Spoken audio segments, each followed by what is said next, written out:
ആദ്യം വന്ന് താമസിച്ച സ്ഥലം പറഞ്ഞ കേട്ടില്ല. പുരാതനമായ ഒരു പള്ളിയാണ്, കണ്ടെടുക്കപ്പെട്ടതിൽ ഏറ്റവും പുരാതനമായ പള്ളിയാണ്. ഇതുണ്ടോ, ഇത് ആ പഴയ കെട്ട് തന്നെയാണ്. ഇത് കണ്ടെടുക്കുമ്പോൾ ഇത് 1 മീറ്റർ ഉയരത്തിൽ ഇതേപോലെ പഴയ പള്ളി ഉണ്ടായിരുന്നു. ഈ സ്ഥലം എന്ന് പറയുന്നത് റസൂലുള്ളാഹി സ്വല്ലല്ലാഹു അലൈഹി വസല്ലം തങ്ങൾ ഹിജ്റ ചെയ്ത് വരുന്നതിന് 1 വർഷം മുമ്പ് സഹാബാക്കൾ ഹിജ്റ ചെയ്ത് വന്നപ്പം ആദ്യമായി സഹാബാക്കൾ വന്ന് ഇറങ്ങി താമസിച്ച സ്ഥലമാണിത്. ചുറ്റും തോട്ടത്താൽ ചുറ്റപ്പെട്ട ഒരു സ്ഥലമാണിത്. അപ്പോൾ പിന്നീട് റസൂലുള്ളാഹി സ്വല്ലല്ലാഹു അലൈഹി വസല്ലം തങ്ങൾ ഹിജ്റ ചെയ്ത് വന്നതിന് ശേഷം 1 വർഷത്തിന് ശേഷം വന്നപ്പോഴേ നബി തങ്ങൾ ഇവിടെ വരികയും ആ കിണർ കണ്ടോ, ആ കിണറിൽ നിന്ന് വെള്ളം ഉപയോഗിച്ച് വുളു ചെയ്യുകയും ഈ സ്ഥലത്ത് നിസ്കരിക്കുകയും ചെയ്തിട്ടുണ്ട്. മസ്ജിദുൻ നൂർ എന്ന് പറയും ഇതിന്.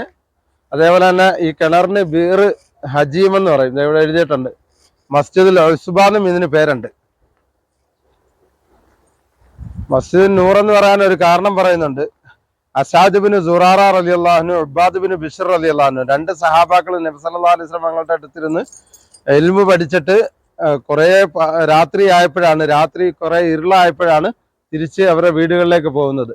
ആ സമയത്ത് അവർക്ക് പോകാൻ റസൂലുള്ളാഹി സ്വല്ലല്ലാഹു അലൈഹി വസല്ലം തങ്ങൾ പ്രകാശത്തിന് വേണ്ടി ഒരു വടി കൊടുത്തു. ആ വടി പ്രകാശിച്ചു.